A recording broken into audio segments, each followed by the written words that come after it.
Hello everyone.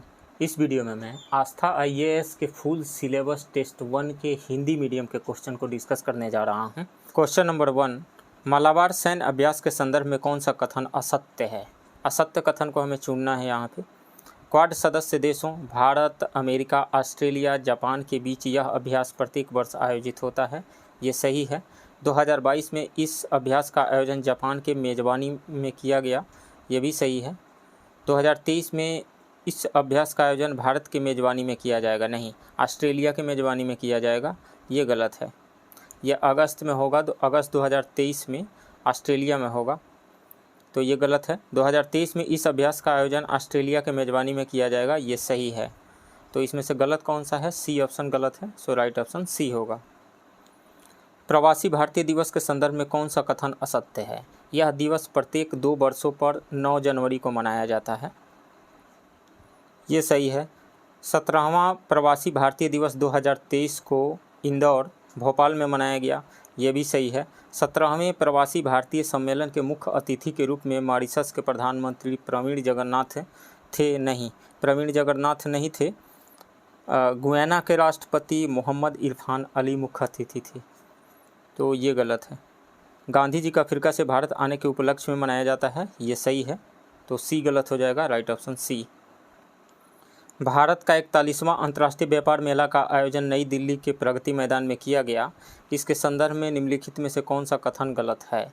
इस अंतर्राष्ट्रीय व्यापार मेला का उद्घाटन केंद्रीय वाणिज्य मंत्री पीयूष गोयल द्वारा किया गया। ये सही है। साझेदार राज्य रहे बिहार, झारखंड एवं महाराष्ट्र थे। ये सही है। फोकस राज्य केरल एवं उत्तर प्रदेश रहे। ये सही है। श्रेष्ठ राज्य बिहार रहा, नहीं, ये गलत है। सो राइट ऑप्शन डी होगा। हाल ही में किस देश में दुनिया का पहला बांस बैरियर लगाया गया है? तो ये भारत में महाराष्ट्र के एक हाईवे पर लगाया गया है। सो राइट ऑप्शन बी होगा। भारतीय वायुसेना में लड़ाकू इकाई की कमान संभालने वाली पहली भारतीय महिला अधिकारी कौन बनी है? शालिजा धामी बनी है। राइट ऑप्शन बी होगा। पटना जिला में स्थित किस गांव के पीतल उद्योग को उत्तर प्रदेश के मुरादाबाद के तर्ज पर विकसित करने की योजना बनाई गई है? परेब गांव को। राइट ऑप्शन ए होगा। हाल ही में संयुक्त राष्ट्र मानवाधिकार परिषद यूएनएचआरसी के विशेष दूत के रूप में नियुक्त होने वाले पहले एशियाई कौन बने हैं? तो Ashwini KP Ashwini, doctor KP Ashwini. Right option A होगा। इस मुकाम तक पहुंचने वाली यह सिर्फ पहली भारतीय हैं, बल्कि एशिया की इकलौती महिला भी हैं। यानी इस मुकाम तक पहुंचने वाली पहली भारतीय तो ये बनी ही हैं, साथ ही एशिया की पहली महिला भी बनी है इस मुकाम तक पहुंचने वाली। पर्यटन को प्रोत्साहन देने के लिए विशाल स्तर पर अंतर्राष्ट्रीय पर्यटन प्रदर्शनी फितूर किस देश में जनवरी 2023 में आयोजित हुई? स्पेन में आयोजित हुई थी। राइट ऑप्शन बी होगा। तेलुगु फिल्म RRR के बारे में निम्नलिखित में से कौन सा कथन सही है? इसके गाने नाटू नाटू ने गोल्डन ग्लोब अवार्ड 2023 में सर्वश्रेष्ठ पुरस्कार जीता। ये सही है। नाटू नाटू गाने के लिए फिल्म क्रिटिक्स चॉइस पुरस्कार 2023 जीता। ये भी सही है। RRR को ऑस्कर अवार्ड 2023 के लिए विदेशी भाषा संवर्ग से नामित किया गया है, नहीं, विदेशी संवर्ग भाषा के लिए नहीं, बेस्ट ओरिजिनल सॉन्ग्स के लिए। तो ये गलत है। तीसरा गलत है। 1, 2 सही है। तो केवल 1 एवं 2 राइट ऑप्शन ए होगा। हाल ही में स्वास्थ्य का अधिकार विधेयक पारित करने वाला पहला राज्य कौन बना है? राजस्थान बना है। राइट ऑप्शन बी होगा। हाल ही में जारी annual status of education report 2022 के अनुसार किस राज्य के स्कूली बच्चों का गणित एवं अंग्रेजी की क्षमता में अत्यधिक सुधार हुआ है? बिहार के। राइट ऑप्शन सी होगा। 19वीं बिम्स्टेक मंत्री स्तरीय बैठक 2023 कहाँ आयोजित हुई? तो ये वर्चुअल रूप से बैंकॉक में आयोजित हुई थी। राइट ऑप्शन सी होगा। हाल ही में प्रधानमंत्री द्वारा भूल भुलैया उद्यान और मियावाकी वन का उद्घाटन कहाँ किया गया? गुजरात के एकता नगर में। राइट ऑप्शन बी होगा। मोहम्मद शहाबुद्दीन चुप्पू किस देश की सबसे लंबे समय तक राष्ट्रपति रहने वाले मोहम्मद अब्दुल हामिद का स्थान लेंगे? बांग्लादेश के। राइट ऑप्शन ए होगा। हाल ही में मिसेज इंडिया 2023 के लिए किसे चुना गया है? ज्योति अरोड़ा, नहीं, मानुषी छिल्लर, इनको भी नहीं, खुशी पटेल, इनको भी नहीं, नंदिनी गुप्ता, राजस्थान की रहने वाली नंदिनी गुप्ता को। तो राइट ऑप्शन डी हो जाएगा। उपयुक्त में से कोई नहीं। हाल ही में वकीलों की सुरक्षा के लिए अधिवक्ता संरक्षण कानून लाने वाला देश का पहला राज्य कौन सा बना है? राजस्थान बना है, राइट ऑप्शन बी होगा। मुख्यमंत्री नीतीश कुमार ने दिल्ली हाट की तर्ज पर किस जिले में मिथिला हाट का लोकार्पण किया है? मधुबनी में, राइट ऑप्शन ए होगा। हाल ही में 2023 की दुनिया के महानतम स्थानों के टाइम सूची में निम्न में से किन दो भारतीय स्थानों को शामिल किया गया है? मयूरभंज और लद्दाख को शामिल किया गया है, राइट ऑप्शन बी होगा। वर्ष 2023 में बिहार के किन हस्तियों को पद्मश्री से सम्मानित नहीं किया गया है?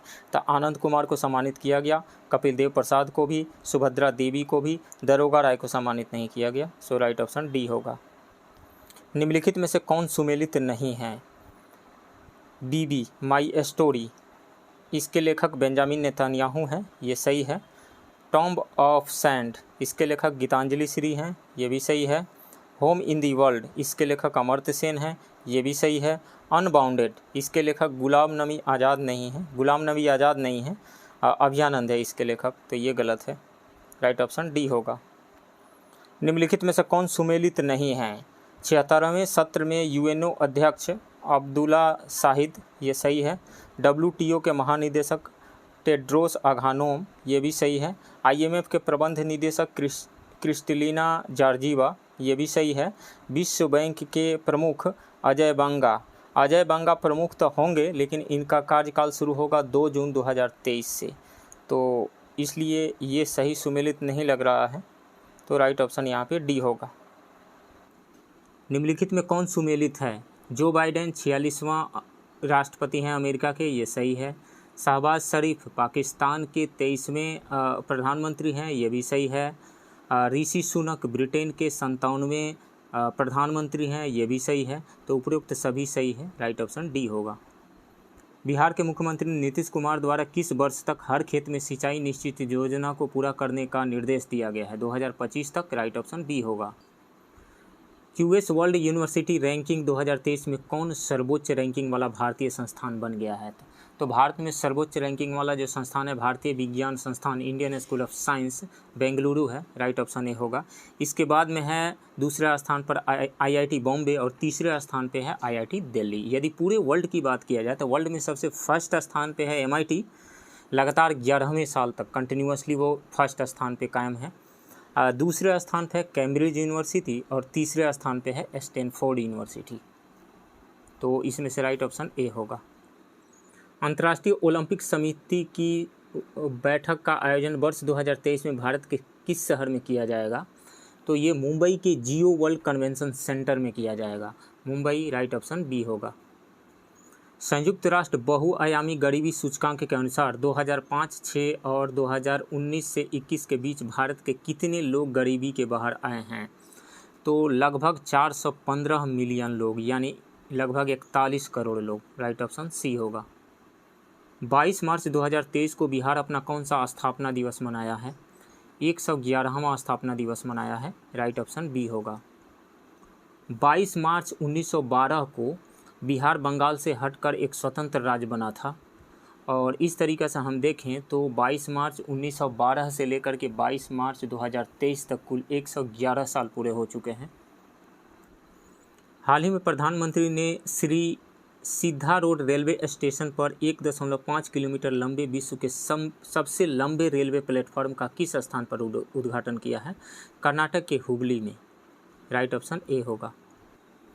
निम्नलिखित में से किसे doctor APJ Abdul Kalam life time achievement award 2023 प्रदान किया गया है?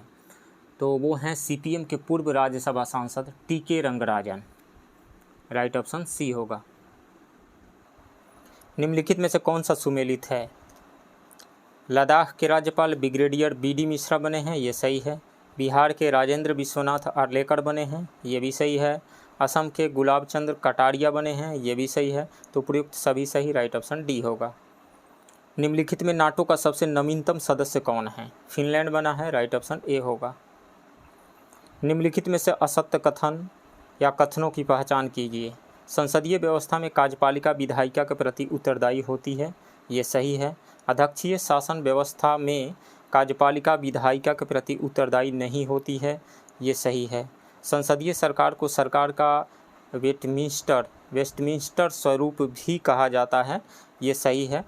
तो इनमें से कोई भी गलत नहीं है, सो उपयुक्त में से कोई नहीं, राइट ऑप्शन डी होगा। निम्नलिखित में से किस अधिकार का संबंध अनुच्छेद 21 के दायरे में नहीं आता है?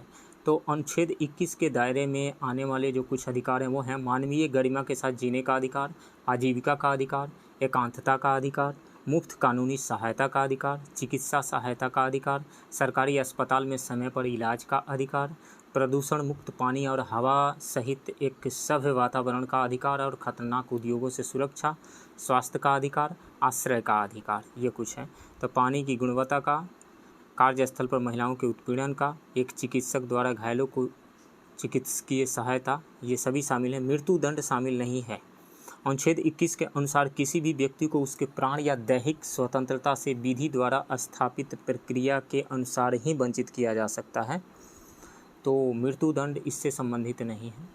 सो राइट ऑप्शन ए होगा। लोक नियोजन के मामले में अवसर की समानता का अधिकार का संबंध किस अनुच्छेद से है? अनुच्छेद 16 से है। राइट ऑप्शन सी होगा।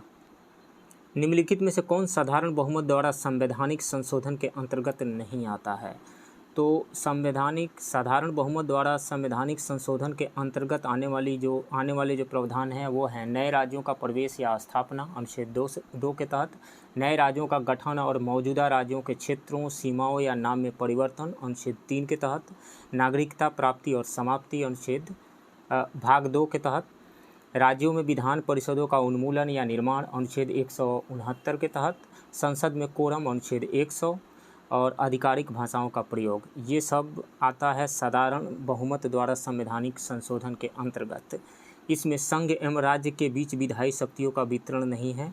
आधिकारिक भाषाओं का प्रयोग ये आता है। राज्य के नीति निदेशक तत्व नहीं आता है। संविधान संशोधन नहीं आता है। सो राइट ऑप्शन बी होगा। पंचायती राज से संबंधित निम्नलिखित कथनों में कौन सा असत्य है? पंचायत व्यवस्था प्राचीन काल से भारतीय ग्रामीण जीवन का एक अभिन्न अंग रही है। ये सही है। 73वां संशोधन 15 अगस्त 1993 से प्रभावी हुआ था। ये भी सही है। भारतीय संविधान का अनुच्छेद 243G उसके महत्व को बढ़ाया है। ये भी सही है। पंचायती राज का शुरुआत सबसे पहले मध्य प्रदेश में हुआ था। नहीं, सबसे पहले राजस्थान के नागौर जिला के बगदरी गांव से हुआ था। सो राइट ऑप्शन डी होगा। निम्नलिखित में से कौन सा केंद्रीय मंत्रिमंडल का सही विवरण नहीं है?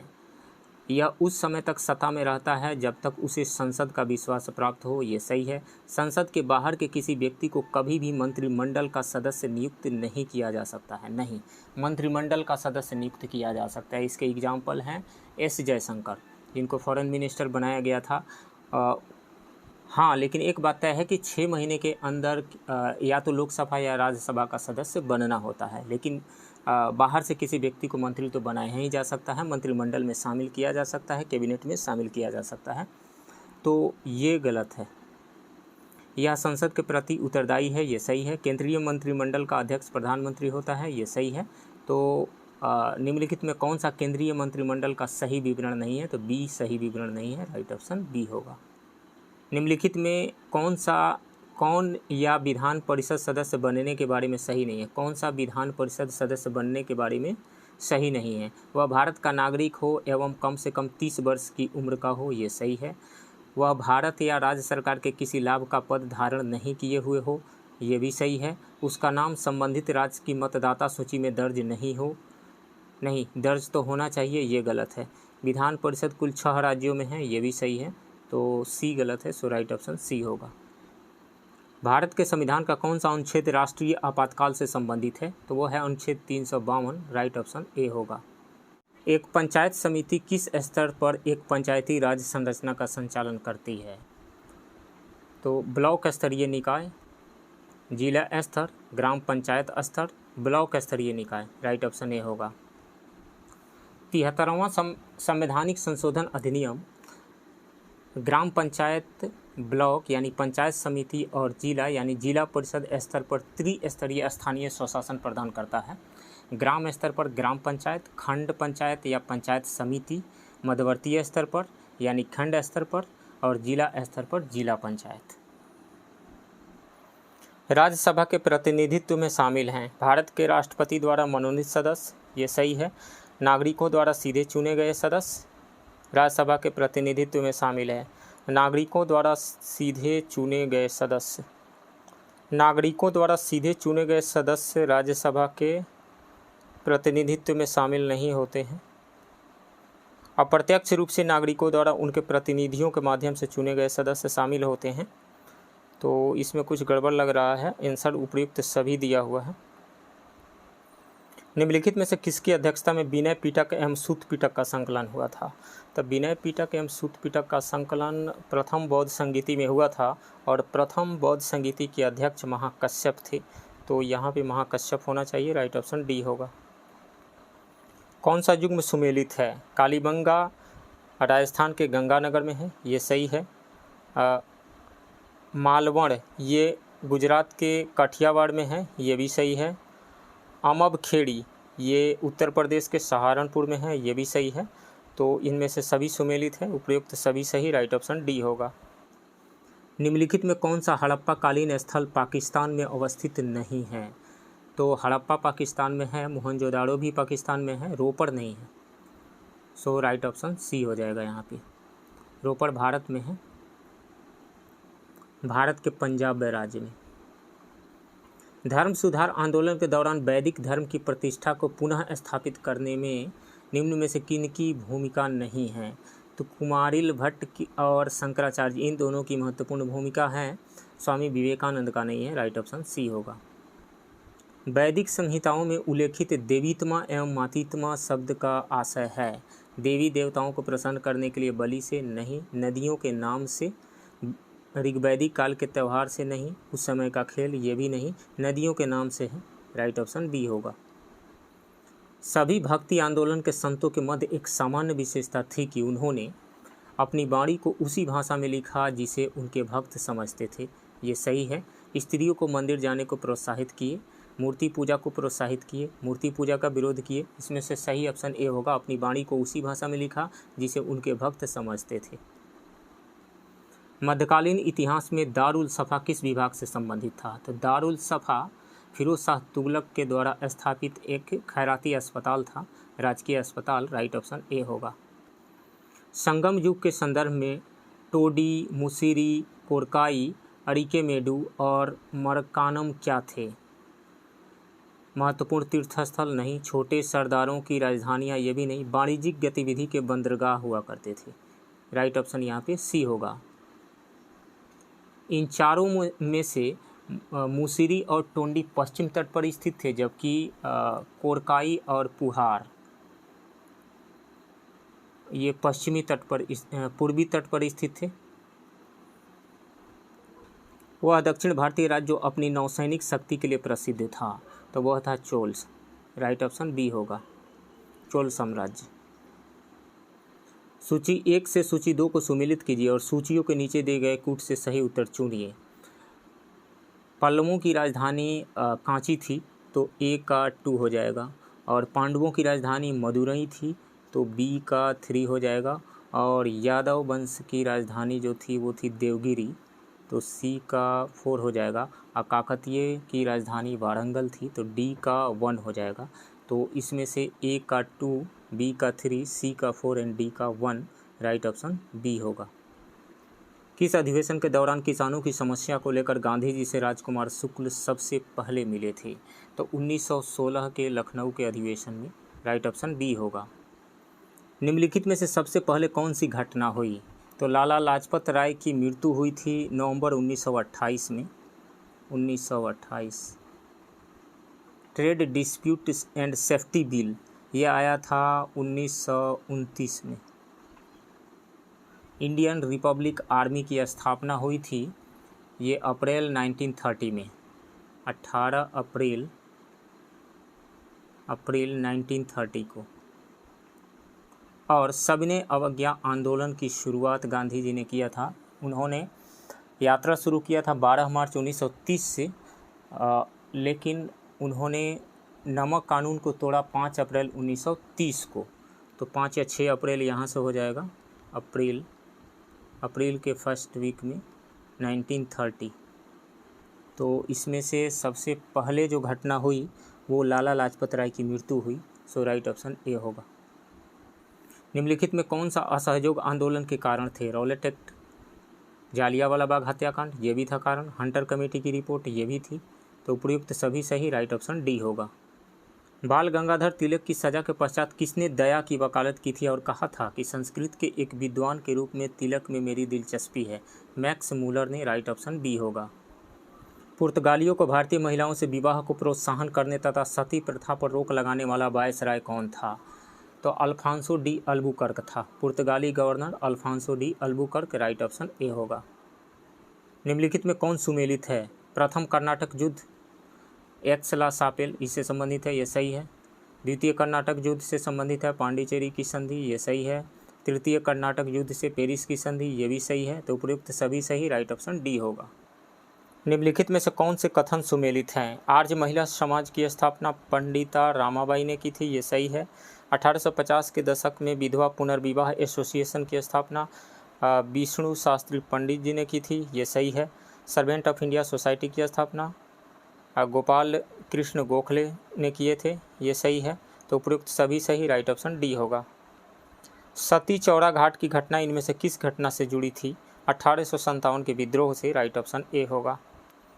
असहयोग आंदोलन के दौरान इनमें से किसने अवैतनिक मजिस्ट्रेट के पद से इस्तीफा दे दिया था? महेंद्र प्रसाद ने। राइट ऑप्शन सी होगा।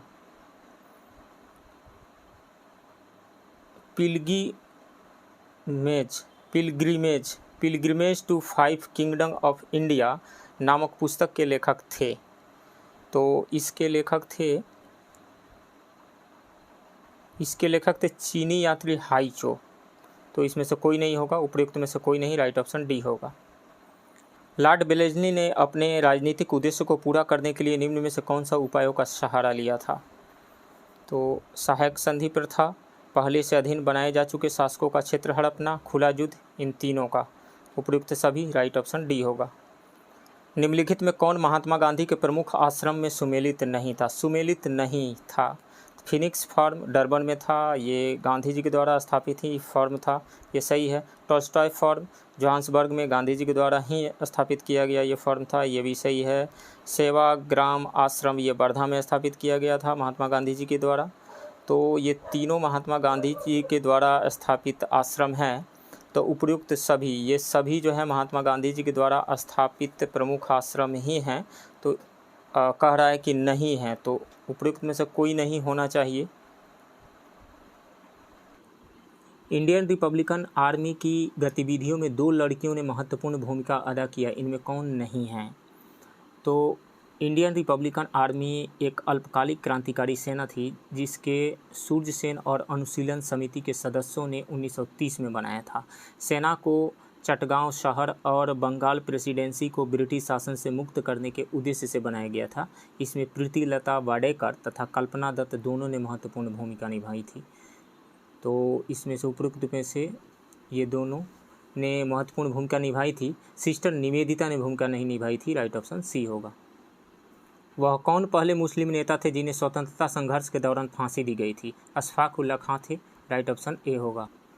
किसने दुखी आत्मा दुखी हृदय जैसे छद्म नामों के तहत लिखकर चंपारण के किसानों की दुर्दशा पर प्रकाश डाला था? पीर मोहम्मद मुनीस ने। राइट ऑप्शन बी होगा। कांग्रेस के 27वें अधिवेशन जो कि पटना में हुआ था में महामंत्री किसे बनाया गया था? तो इस अधिवेशन में अध्यक्ष बनाए गए थे RN मधोलकर, जबकि महामंत्री बनाए गए थे सच्चिदानंद सिन्हा, और स्वागत समिति के अध्यक्ष बनाए गए थे मजहरुल हक। तो सच्चिदानंद सिन्हा होगा। Right option B. महाधिवक्ता श्री बलदेव सहाय ने किस घटना के दौरान महाधिवक्ता पद से इस्तीफा दे दिया था? भारत छोड़ो आंदोलन के दौरान। राइट ऑप्शन ए होगा।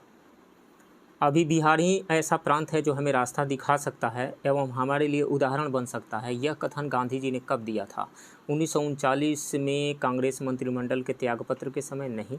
1941 में बिहार शरीफ में सांप्रदायिक दंगे के समय। ये सही है। राइट ऑप्शन बी होगा।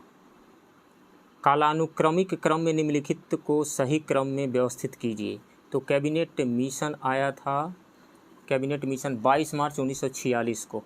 तो मार्च 1946, ये 46 कर देते हैं। क्रिप्स मिशन आया था ये 22 मार्च 1942 को, 1942। बेबल योजना ये 1945, 14 जून 1945, 1945। अगस्त प्रस्ताव ये 8 अगस्त 1940। रॉयल इंडियन नेवी विद्रोह, रॉयल इंडियन नेवी विद्रोह हुआ था फरवरी 1946 में, 18 फरवरी 1946 को, 18/2/1946 को। तो इसमें से सबसे पहले जो घटना हुई वो हुई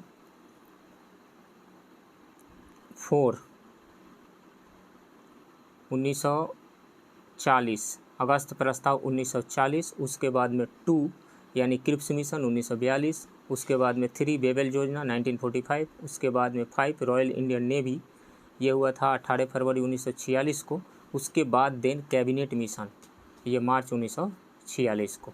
तो राइट ऑप्शन बी होगा। भारतीय राष्ट्रीय आंदोलन के इतिहास के संदर्भ में राजनीतिक सुधार के लिए आंदोलन शुरू करने वाले पहले भारतीय कौन थे? तो राजा राममोहन राय थे, राइट ऑप्शन डी होगा।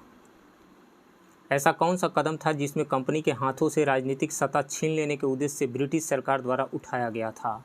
तो वो था रेगुलेटिंग एक्ट 1773, 1773 का रेगुलेटिंग एक्ट, राइट ऑप्शन ए हो। निम्नलिखित में कौन सुमेलित है?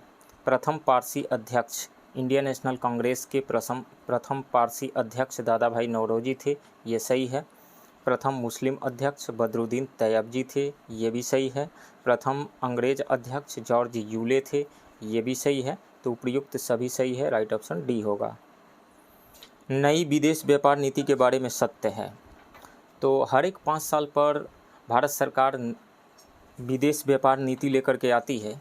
इससे पहले 2015 में भारत सरकार विदेश व्यापार नीति लेकर के आई थी, जिसका समय 2015 से लेकर के 2020 तक था। कोविड की वजह से इसको बढ़ा करके 2023 तक कर दिया गया था। और जो नई विदेश व्यापार नीति लाई गई है, जो कि 1 अप्रैल 2023 से लागू हुआ है, उसका समय है 2023 से लेकर के 2028 तक, राइट ऑप्शन ए होगा। किस पंचवर्षीय योजना का नारा तेज और अधिक समावेशी विकास की ओर था? 11वीं पंचवर्षीय योजना का था, राइट ऑप्शन बी होगा। भारत सरकार के बजट के आंकड़ों में ब्याज भुगतान, सब्सिडी, पेंशन किसका हिस्सा है? तो ये सभी राजस्व व्यय के अंतर्गत आते हैं, राइट ऑप्शन बी होगा। जीडीपी और जीएनपी में मुख्य अंतर क्या है? जीडीपी और जीएनपी में मुख्य अंतर क्या है?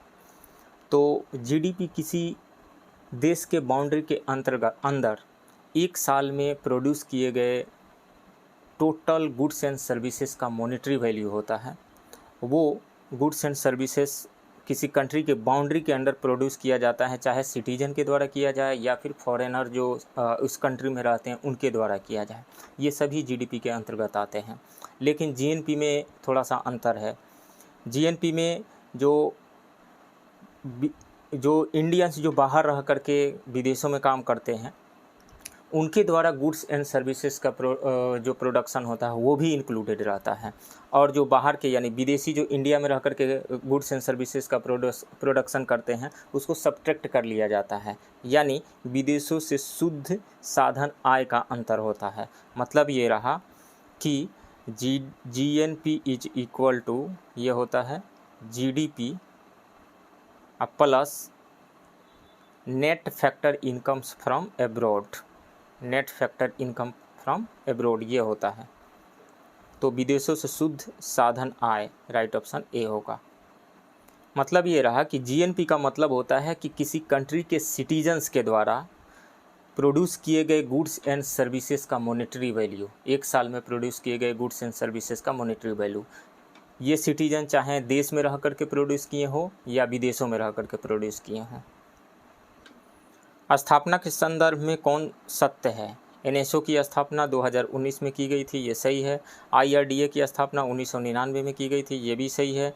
सेबी की स्थापना 1988 में की गई थी, ये भी सही है। तो उपयुक्त सभी सही, राइट ऑप्शन डी होगा। जीडीपी में भागीदारी के संदर्भ में असत्य है। प्राथमिक क्षेत्र की भागीदारी 20.19% है, 20.19%, ये सही है। द्वितीयक क्षेत्र यानी सेकेंडरी सेक्टर का 25.92% है, ये भी सही है। तृतीयक क्षेत्र यानी टर्शियरी सेक्टर यानी सर्विसेज सेक्टर का 53.89% है, ये भी सही है। तो ये सभी सही है। और चुनना क्या है, हमें चूज क्या करना है? असत्य कथन को चूज करना है। तो उपरोक्त में से कोई नहीं है, राइट ऑप्शन डी होगा। मुद्रास्फीति के बारे में सत्य है, यह मूल्य वृद्धि है, ये सही है। साहूकार को लाभ होता है, साहूकार यानी मनी लेंडर्स को लाभ होता है, मनी लेंडर्स को लाभ नहीं होता है। मनी लेंडर्स को हानि होती है। जैसे मान लीजिए कोई मनी लेंडर किसी को 100 रुपया दिया हुआ है, तो जब 100 रुपया उसको लौटाएगा 1-2 साल के बाद में, 1 साल के बाद में जब 100 रुपया लौटाएगा, तो इस 100 रुपये का परचेजिंग पावर कम हो चुका होगा। 100 रुपये का परचेजिंग पावर कम हो चुका होगा, इस कारण से उस साहूकार को लाभ नहीं होगा, हानि होगा। तो मुद्रास्फीति से साहूकार को लाभ नहीं, हानि होती है, तो ये गलत है। मुद्रा प्रसार को कम करना, मुद्रास्फीति को कम करने के लिए मुद्रा प्रसार को कम करना होगा, ये सही लग रहा है।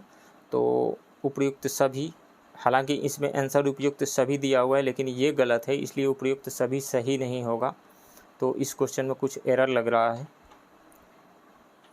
आरबीआई के कोई भी बैंक एक सीमा से कम दर पर ऋण नहीं दे सकता, यह सीमा कहलाती है। तो सबसे पहले इन चारों में जो टर्म दिए गए हैं, base rate, MCLR, base rate क्या होता है, ये आरबीआई के द्वारा डिसाइड किया जाता है, और यह मिनिमम रेट होता है जिससे कम रेट पे कोई भी बैंक किसी को, अपने ग्राहकों को लोन नहीं दे सकते हैं, तो ये मिनिमम रेट है। MCLR का मतलब होता है marginal cost of lending rates. यह भी वह मिनिमम रेट होता है जिससे कि कम रेट पे कोई भी बैंक अपने ग्राहकों को लोन नहीं दे सकता है। तो और रेपो रेट का मतलब होता है जिस इंटरेस्ट रेट पे आरबीआई कमर्शियल बैंक को लोन देता है।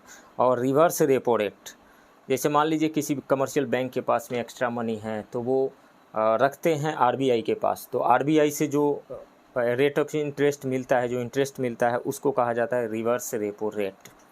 तो इसमें से वह मिनिमम रेट जिससे कम रेट पे कोई भी कमर्शियल बैंक अपने ग्राहकों को लोन नहीं दे सकते हैं, इसमें से दोनों ही आ रहा है, बेस रेट भी और MCLR भी। हालांकि इसमें आंसर दिया हुआ है MCLR। वैश्विक वित्तीय स्थिरता रिपोर्ट किसके द्वारा जारी की जाती है, तो यह IMF के द्वारा जारी की जाती है, अंतर्राष्ट्रीय मुद्रा कोष। राइट ऑप्शन बी होगा। दुधारू पशु के पिट्यूटरी नामक हार्मोन का इंजेक्शन देने से क्या होता है, तो पिट्यूटरी ग्लैंड से ऑक्सीटोसिन नाम का हार्मोन स्रावित होता है। तो जब ये इंजेक्शन दिया जाएगा तो दुधारू पशुओं के अंदर ऑक्सीटोसिन हार्मोन चला जाएगा, उसका स्रावन बढ़ जाएगा, जिस कारण से दूध की मात्रा बढ़ जाएगी। तो दूध की मात्रा बढ़ जाती है, राइट ऑप्शन ए होगा। श्वेत रक्त कोशिकाओं यानी WBC का प्रमुख कार्य है रक्त को शुद्ध करना नहीं, रोगों से रक्षा करना, एंटीबॉडी बनाना। राइट ऑप्शन बी होगा। यद्यपि शरीर से ऊष्मा निरंतर निकलती रहती है, फिर भी शरीर का ताप नहीं गिरता, इसका क्या कारण है, इसका कारण है रक्त का सारे शरीर में परिभ्रमण, यानी ब्लड जो सर्कुलेट करता है, उसी की वजह से टेम्परेचर मेंटेन रहता है। राइट ऑप्शन ए होगा। माँ का दूध पीने वाले बच्चों में बोतल का दूध पीने वाले बच्चों की तुलना में निम्नलिखित में से कौन सा लक्षण पाया जाता है, वह कम मोटा होता है। सही, ये सही है, मोटापा नहीं बढ़ता है। उसमें रोग प्रतिरोधक क्षमता अधिक होती है, यह भी सही है। उसे विटामिन और प्रोटीन अधिक मिलते हैं, यह भी सही है। उसकी लंबाई में असामान्य वृद्धि होती है, नहीं, उसकी लंबाई में असामान्य वृद्धि नहीं होती है। तो 4 गलत है, 4 गलत होने की वजह से बी गलत, सी गलत और डी गलत। तो ए सही ऑप्शन होगा 1, 2, 3। आनुवांशिक बीजों की खेती की अनुमति किसके द्वारा दी जाती है, ये दी जाती है GEAC यानी जेनेटिक इंजीनियरिंग अप्रेजल या अप्रूवल कमेटी के द्वारा। राइट ऑप्शन बी होगा। मानव शरीर की धीमी वृद्धि निम्न में से किस कमी के कारण होती है, प्रोटीन की कमी से होती है। राइट ऑप्शन सी होगा। विटामिन ई की विशेषता किसके लिए महत्वपूर्ण है, दांतों के विकास के लिए नहीं, कार्बोहाइड्रेट उपापचयन के लिए नहीं, इसके लिए इंसुलिन है। लिंग ग्रंथियों की सामान्य क्रिया में, बिल्कुल। विटामिन ई की कमी से नपुंसकता बढ़ता है, नपुंसकता आती है। राइट ऑप्शन यहाँ पे सी होगा, यानी फर्टिलिटी में प्रॉब्लम आती है। रक्त का थक्का बनने में कौन सा विटामिन सहायक होता है, तो विटामिन ए जिसका नाम रेटिनॉल है, इसकी कमी से नाइट ब्लाइंडनेस यानी रतौंधी नामक रोग होता है। विटामिन सी जिसका नाम एस्कॉर्बिक एसिड है और इसकी कमी से स्कर्वी नामक रोग होता है, तो ये तो होगा नहीं। विटामिन के जिसका नाम फाइलोक्विनोन है और इसी की कमी से रक्त में थक्का नहीं जमता है, तो रक्त के थक्का जमाने में ये विटामिन बहुत ही सहायक है। राइट ऑप्शन सी होगा। विटामिन ई की कमी से बाल झड़ने लगते हैं, नपुंसकता आती है, ये सब होता है। केंद्रक यूकैरियोटिक कोशिका में पाया जाने वाला प्रमुख कोशिकांग है। यूकैरियोट का मतलब होता है जिनके सेल्स में न्यूक्लियस होता है, यानी न्यूक्लियस क्लियरली डिफाइंड होता है, और प्रोकैरियोटिक में न्यूक्लियस क्लियरली डिफाइंड नहीं होता है। तो कुछ कोशिकाओं में वयस्क अवस्था में केंद्रक नहीं पाया जाता। निम्न में से कौन सी ऐसी कोशिका है? तो हमारे आरबीसी में न्यूक्लियस नहीं पाया जाता है। लाल रुधिराणु में, लाल रक्त कोशिकाओं में राइट ऑप्शन ए होगा। हीमोफीलिया एक आनुवंशिक रोग है जिसका वहन स्त्रियां करती है और प्रकट भी स्त्रियों में होता है। नहीं, ये गलत है। वहन तो स्त्रियां करती है लेकिन प्रकट ये पुरुषों में होता है। तो स्त्रियां करती है और प्रकट पुरुषों में होता है, यानी माँ से अपने बेटे में ट्रांसफ़र हो जाता है, स्त्रियों से पुरुषों में होता है, बेटी में ट्रांसफ़र नहीं होता है। ये genetic disorder, right option B होगा। निम्नलिखित में से कौन से कथन सत्य सुमेलित है? माइटोकॉन्ड्रिया की खोज ऑल्टमैन ने किया था। गोल्जी का कैमिलो गोल्जी ने किया था, ये सही है। विटामिन फंक ने दिया था विटामिन नाम, उसकी खोज किया था, ये सही है। तो उपयुक्त सभी सही, राइट ऑप्शन डी होगा। एलिसा नामक जांच किस रोग की पहचान के लिए की जाती है? एलिसा का मतलब होता है एंजाइम लिंक्ड इम्यूनोजॉर्बेंट एसे, एलिसा टेस्ट। ये टेस्ट किया जाता है कि किसी पर्सन के बॉडी में HIV के प्रति एंटीबॉडी है या नहीं है, यानी एड्स के प्रति एंटीबॉडी है या नहीं है, इसकी जांच के लिए ये टेस्ट किया जाता है। तो इसमें से बी ऑप्शन सही होगा, HIV। निम्नलिखित में कौन मच्छर जनित रोग है? तो मलेरिया मच्छर जनित रोग है, डेंगू भी है, चिकनगुनिया भी है, एक से अधिक, राइट ऑप्शन डी होगा। नाभिकीय चिकित्सा में प्रयुक्त होता है, तो नाभिकीय चिकित्सा में प्रयुक्त कोबाल्ट 60 भी होता है, P32 भी होता है, I131 भी होता है। तो प्रयुक्त सभी सही, राइट ऑप्शन डी होगा। अम्लीय वर्षा का pH मान कितना होता है?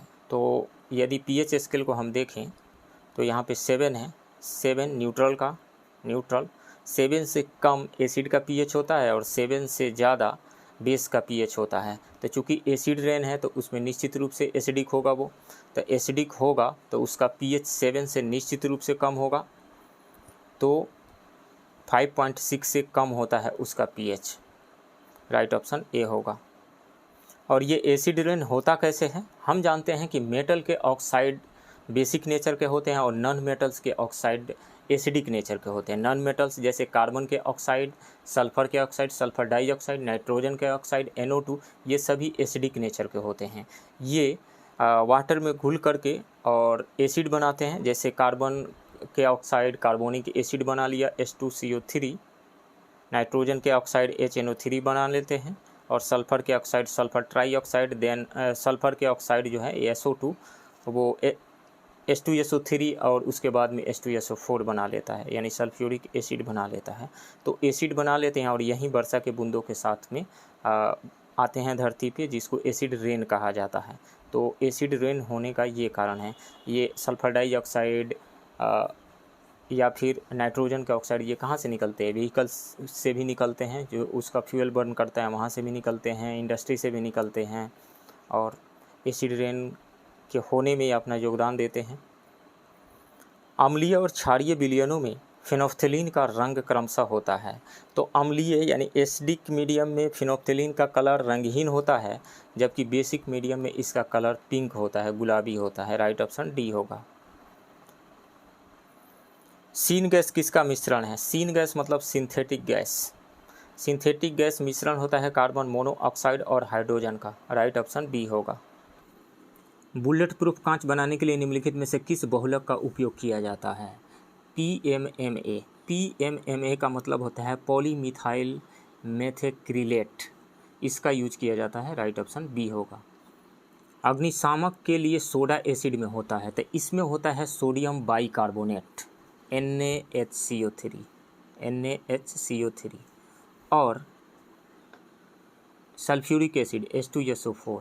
ऐसा इसलिए क्योंकि ये जब दोनों रिएक्शन करते हैं आपस में तो प्रोडक्ट जो बनता है Na2SO4 sodium sulphate plus H2O plus CO2। इस CO2 गैस का बनना इंपॉर्टेंट है, इसीलिए इस मिक्सचर में सोडियम बाइकार्बोनेट और H2SO4 लिया जाता है, क्योंकि कार्बन डाइऑक्साइड गैस यहाँ से बनेगी और कार्बन डाइऑक्साइड गैस का काम क्या है? ऑक्सीजन से संपर्क को तोड़वा देना। और आग उससे बुझ जाता है। तो सोडियम हाइड्रोजन कार्बोनेट और सल्फ्यूरिक एसिड रहता है, राइट ऑप्शन ए होगा। निम्नलिखित धातुओं को पानी के प्रति उनकी प्रतिक्रिया के बढ़ते क्रम में व्यवस्थित करें। तो कोई भी मेटल जब ऑक्सीजन से रिएक्शन करता है तो मेटल का ऑक्साइड बनता है, ऑक्सीजन से रिएक्शन करता है तो मेटॉलिक ऑक्साइड बनता है, MO2 मान लीजिए। तो मेटॉलिक ऑक्साइड बनता है और ये वाटर में डिजोल्व हो करके मेटल का हाइड्रोक्साइड बना लेता है, मेटॉलिक हाइड्रोक्साइड बना लेता है। अब यदि हम बात करें अल्कली मेटल की, जैसे सोडियम एंड पोटेशियम, सोडियम हो या फिर पोटेशियम हो, ये जब दोनों ही वाटर के साथ रिएक्शन करते हैं,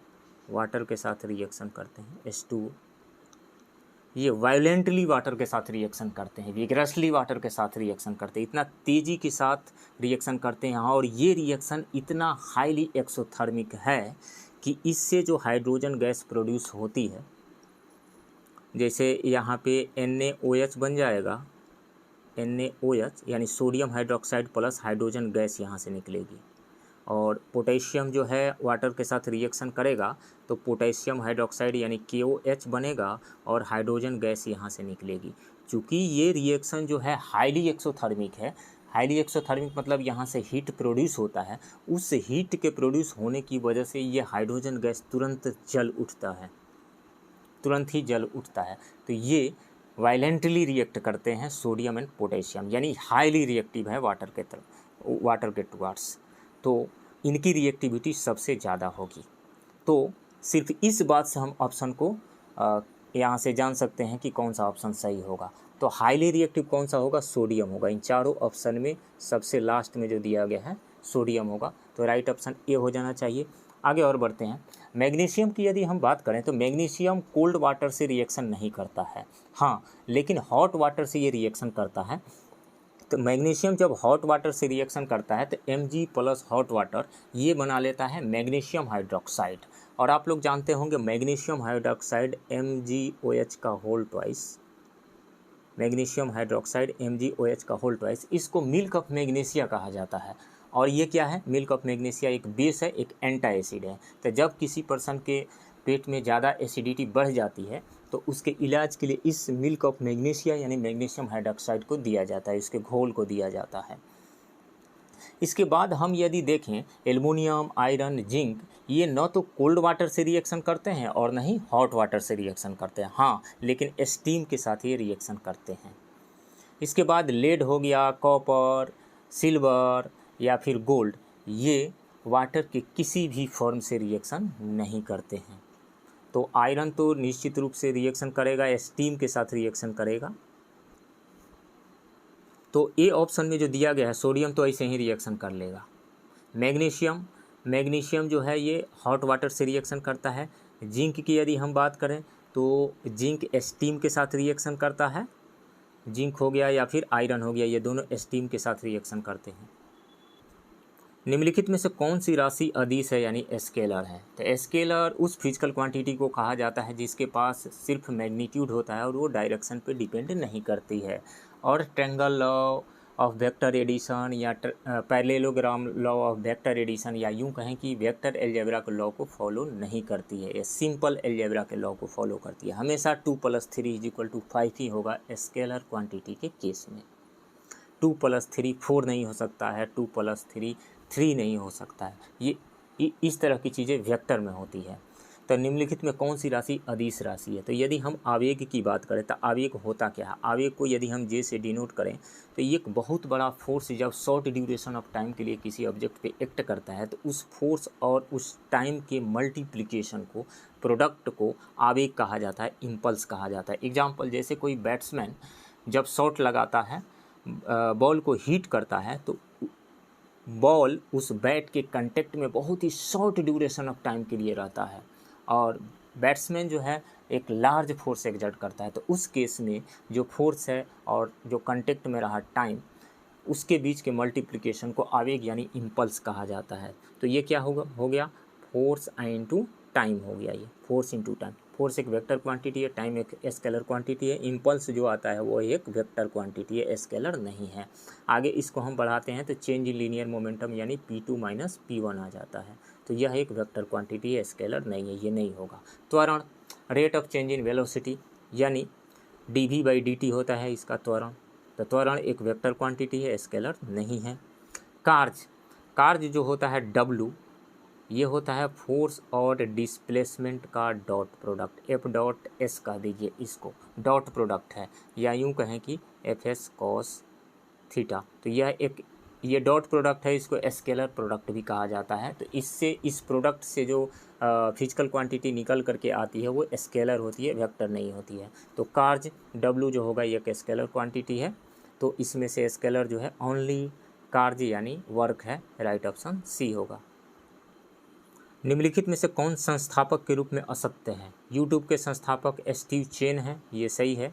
फेसबुक के संस्थापक मार्क जुकरबर्ग, ये भी सही है। ट्विटर के संस्थापक जैक डोर्सी हैं, ये भी सही है। तो इसमें से कोई भी गलत नहीं है, तो उपयुक्त में से कोई नहीं, राइट ऑप्शन डी होगा। सुमेलित कीजिए सूची 1 सूची 2। तो इसमें रेडियोमीटर दिया गया है, हाइग्रोमीटर दिया गया है, टैकोमीटर, एनीमोमीटर। तो यदि हाइग्रोमीटर की हम बात करें तो हाइग्रोमीटर क्या मापता है? ये ह्यूमिडिटी को मेजर करता है, रिलेटिव ह्यूमिडिटी यानी अपेक्षिक आर्द्रता को। तो इसमें बी का 1 देखें तो बी का 1 सिर्फ एक ही ऑप्शन में आ रहा है, सी ऑप्शन में आ रहा है यहाँ पे बी का 1। तो सिर्फ इसके जान जाने से ही ये क्वेश्चन सोल्व हो जा रहा है, तो सी ऑप्शन तो सही होने जा रहा है। तो रेडियोमीटर जो है ये क्या मेजर करता है? रेडियोमीटर विकिरण की तीव्रता को मेजर करता है, यानी ए का 2 हो जाएगा। हाइग्रोमीटर तो अभी जान ही गए, बी का 1 हो जाएगा। टैकोमीटर क्या मेजर करता है? टैकोमीटर जो है ये घूर्णन गति को मेजर करता है। एनीमोमीटर वायु के वेग, वायु की गति को मेजर करता है। तो ए का 2, बी का 1, सी का 4 एंड डी का 3, राइट ऑप्शन सी होगा। पृथ्वी तल से पलायन वेग यानी एस्केप वेलोसिटी का मान है। तो एस्केप वेलोसिटी क्या होता है? वह मिनिमम वेलोसिटी जिससे कि किसी ऑब्जेक्ट को ऊपर की ओर थ्रो कर दिया जाए तो वो फिर अर्थ के ग्रेविटेशनल पुल, अर्थ के ग्रेविटेशनल फील्ड से के अंदर वो लौट करके नहीं आए, वो बाहर चला जाए, यानी अर्थ के ग्रेविटेशनल फील्ड से वो बाहर चला जाए, उसको कहा जाता है, उस मिनिमम स्पीड, उस मिनिमम वेलोसिटी को एस्केप वेलोसिटी कहा जाता है। और जब इसको हम लेकर के आगे बढ़ते हैं, उसको डेराइव करते हैं, तो एस्केप वेलोसिटी का फार्मूला आता है 2gr का अंडर रूट, 2gr का रूट। तो इसमें वैल्यू पुट करते हैं तो ये आ जाता है 11.2 किलोमीटर पर सेकेंड, यानी अर्थ के सरफेस से जो पलायन वेग एस्केप वेलोसिटी का वैल्यू होता है वो होता है 11.2 किलोमीटर पर सेकेंड, राइट ऑप्शन सी होगा। निम्नलिखित में से कौन सा बम केवल जीवधारियों को प्रभावित करता है, भवनों आदि को नहीं प्रभावित करता है? तो यदि परमाणु बम की हम बात करें तो परमाणु बम कौन से प्रिंसिपल पे वर्क करता है? न्यूक्लियर फिशन रिएक्शन के प्रिंसिपल पे न्यूक्लियर फिशन रिएक्शन के प्रिंसिपल पे वर्क करता है, यानी नाभिकीय विखंडन के। तो नाभिकीय विखंडन क्या होता है? जब कोई एक बड़ा न्यूक्लियस 2 या 2 से अधिक स्मॉलर न्यूक्लियाई में टूट जाता है तो इसको नाभिकीय विखंडन यानी न्यूक्लियर फिशन कहा जाता है। जैसे यूरेनियम 235 पे जब स्लो न्यूट्रॉन से टकराया जाता है, बम्बार्डमेंट करवाया जाता है, तो ये बेरियम एंड क्रिप्टन में टूट जाता है और यहाँ से 3 न्यूट्रॉन निकलते हैं एवरेज, और लार्ज अमाउंट में एनर्जी रिलीज होती है। ऐसा इसलिए रिलीज होती है क्योंकि यूरेनियम 235 के मास को हम काउंट करें, बेरियम एंड क्रिप्टन के मास को काउंट करते, बेरियम एंड क्रिप्टन के दोनों का मास मिल करके यूरेनियम 235 के मास से कम ही आता है, और इसी मास की जो कमी होती है यानी मास का जो डिफेक्ट होता है वो एनर्जी में कन्वर्ट हो जाता है, और इससे जान माल की हानि तो होती ही है, जो भी बिल्डिंग्स वगैरह हैं उनकी भी हानि होती है। उसी तरीके से हाइड्रोजन बम की यदि हम बात करें, जो कि बीपीएससी में पूछा गया है, ये नाभिकीय संलयन अभिक्रिया पे बेस्ड होता है, यानी न्यूक्लियर फ्यूजन रिएक्शन पे। इसमें क्या होता है कि जब 2 या 2 से अधिक स्मॉलर न्यूक्लियाई फ्यूज होकर के मिल करके एक बड़ा न्यूक्लियस बनाते हैं तो यहाँ पर भी मास का डिफेक्ट आता है और उसके कॉरस्पॉन्डिंग एनर्जी रिलीज होती है, जिसको न्यूक्लियर फ्यूजन कहा जाता है। तो हाइड्रोजन बम न्यूक्लियर फ्यूजन पे बेस्ड है, हाँ, लेकिन न्यूक्लियर फ्यूजन रिएक्शन कराने के लिए बहुत ही ज़्यादा टेम्परेचर की ज़रूरत होती है, 10⁻⁷ to 10⁸ केल्विन के आसपास टेम्परेचर चाहिए। 10⁻⁷ to 10⁸ केल्विन के आसपास टेम्परेचर चाहिए। 10⁻⁷ to 10⁸ केल्विन के आसपास टेम्परेचर चाहिए। 10⁻⁷ to 10⁸ केल्विन के आसपास टेम्परेचर चाहिए। तो इसके लिए सबसे पहले न्यूक्लियर फिशन कराया जाता है, उससे जो हीट जनरेट होता है, एनर्जी जनरेट होती है, उससे टेम्परेचर रेज हो जाता है, उस लेवल पे चला जाता है। उसके बाद में तब न्यूक्लियर फ्यूजन रिएक्शन करवाया जाता है। तो न्यूक्लियर ये हाइड्रोजन बम हो या फिर परमाणु बम हो, दोनों ही से जान माल की हानि तो होती ही है, बिल्डिंग्स वगैरह की भी क्षति होती है यहाँ से। लेकिन न्यूट्रॉन बम की यदि बात करें तो ये स्मॉलर हाइड्रोजन बम ही है। न्यूट्रॉन बम जो है एक स्मॉलर हाइड्रोजन बम ही है। इससे लार्ज अमाउंट में रेडिएशन निकलता है, जैसे गामा रेज निकल रही है, गामा रेज या फिर न्यूट्रॉन्स निकलते हैं। और ये गामा रेज या न्यूट्रॉन्स जो है, इससे बिल्डिंग्स वगैरह की क्षति नहीं होती है, हाँ, लेकिन ये ह्यूमन सेल्स या कोई भी लिविंग सेल है, इसको ये डैमेज कर देते हैं और जान माल की बहुत ही ज़्यादा हानि होती है इससे। तो इसमें सही ऑप्शन होगा neutron bomb, right option A होगा। भारत एवं विश्व का सबसे तेज सुपर कंप्यूटर है, तो भारत का परम सिद्धि है और यूएस का फ्रंटियर है, राइट ऑप्शन ए होगा। एक कृत्रिम उपग्रह विषुवत रेखा पर एक निश्चित स्थिति के ठीक ऊपर देखा जाता है। यह ग्रह अंतरिक्ष में स्थिर रहता है, पृथ्वी के चारों ओर एक वर्ष में चक्कर लगाता है। एक जगह स्थिर तभी दिखेगा जब एक वर्ष में वो चक्कर लगाएगा, यानी जितने समय में पृथ्वी उतने समय में वो तभी एक जगह स्थिर नज़र आएगा। सो राइट ऑप्शन यहाँ पे बी होगा। यदि हम लोलक को किसी द्रव से भरे बर्तन में लटका दें तो, जैसे मान लीजिए कि ये लोलक है, सिंपल पेंडुलम है, इसको हम किसी कंटेनर में, इसमें लिक्विड है, किसी कंटेनर में लटका देते हैं, जैसे ये ऐसे ऑसिलेट कर रहा है, लटका देते हैं। तो चूँकि हम जानते हैं कि फ्लूइड के लेयर्स के बीच में, यानी वाटर का लेयर हो या कोई अदर फ्लूइड हो, उनके लेयर्स के बीच में विस्कस फोर्स लगता है, ड्रैगिंग फोर्स लगता है, यानी लिक्विड के अंदर, फ्लूइड के अंदर का फ्रिक्शन लगता है। तो उसकी वजह से इस पे एक ड्रैगिंग फोर्स लगेगा, इसके मोशन को धीरे धीरे स्लो करेगा, स्लो करते करते ये रुक जाएगा। तो लोलक काफ़ी समय तक दोलन करता रहेगा? नहीं, लोलक शीघ्र ही रुक जाएगा, राइट ऑप्शन बी होगा। हीरे, कांच और पानी में प्रकाश का वेग निम्नलिखित क्रम से घटता है। तो देखिए, किसी भी मीडियम में प्रकाश का वेग यानी स्पीड ऑफ लाइट उस मीडियम के रिफ्रैक्टिव इंडेक्स पे डिपेंड करता है। कैसे? जैसे हम जानते हैं कि refractive index mu is equal to होता है speed of light in vacuum by speed of light in that medium v. तो यहाँ से हम वी निकालें तो सी बाई म्यू आता है, यानी speed of light in vacuum divided by refractive index of that medium.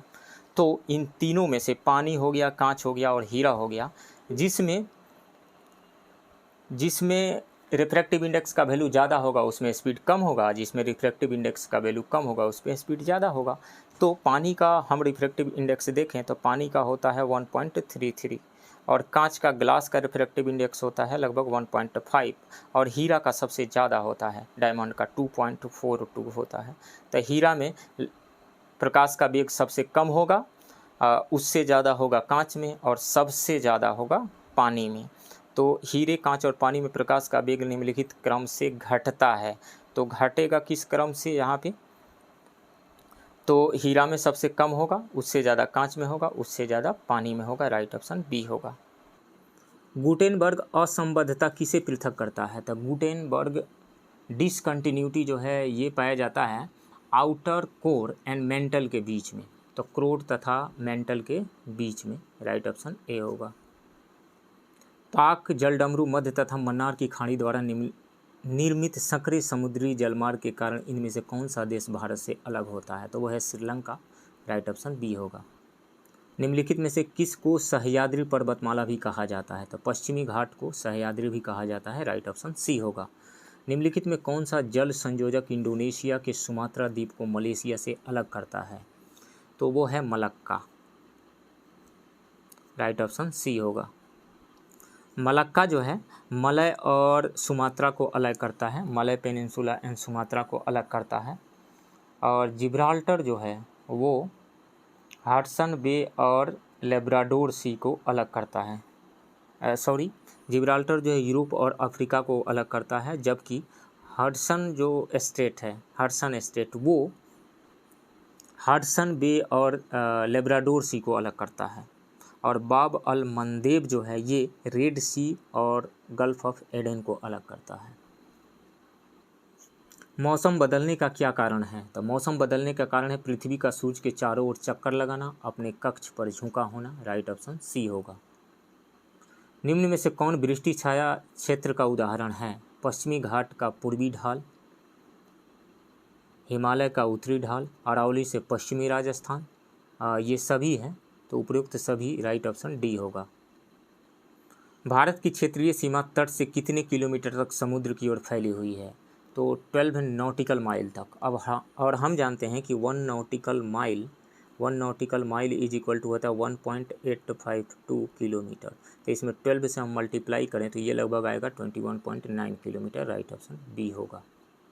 निम्नलिखित में से कौन सा यूनेस्को बायोस्फीयर रिजर्व 3 प्रमुख नदी तंत्रों नर्मदा, जोहिला और सोन नदी का उद्गम स्रोत है? तो वो है Achanakmar Amarkantak. Right option B होगा। निम्नलिखित में से कौन अटलांटिक महासागर की ठंडी जलधारा है? तो फ्लोरिडा धारा जो है अटलांटिक, उत्तरी अटलांटिक महासागर की गर्म जलधारा है। ब्राज़ील जलधारा भी गर्म ही है। हाँ, फॉकलैंड की जलधारा जो है ये एक ठंडी जलधारा है। राइट ऑप्शन सी होगा। मुख्यमंत्री 7 निश्चय योजना 2 की घोषणा का लक्ष्य निम्न में से कौन सा शहरी के लिए किया गया है? तो शौचालय निर्माण घर का सम्मान, ये सही है। हर घर जल का नल, ये भी सही है। हर घर पक्की गली एवं नालियाँ, ये भी सही है। तो उपयुक्त सभी सही। राइट ऑप्शन डी होगा। हरित जीविका हरित बिहार अभियान किस मंत्रालय के अंतर्गत शुरू किया गया है? तो ये शुरू किया गया है पर्यावरण एवं जलवायु परिवर्तन विभाग के सहयोग से जीविका द्वारा। राइट ऑप्शन ए होगा। हाल ही के आर्थिक सर्वेक्षण रिपोर्ट के मुताबिक बिहार के प्रति व्यक्ति आय कितनी है? तो वो है 54,383 रुपया। राइट ऑप्शन सी होगा। बिहार उच्च न्यायालय के वर्तमान मुख्य न्यायाधीश हैं तो जस्टिस विनोद चंद्रन नए मुख्य न्यायाधीश बने हैं। राइट ऑप्शन ए होगा।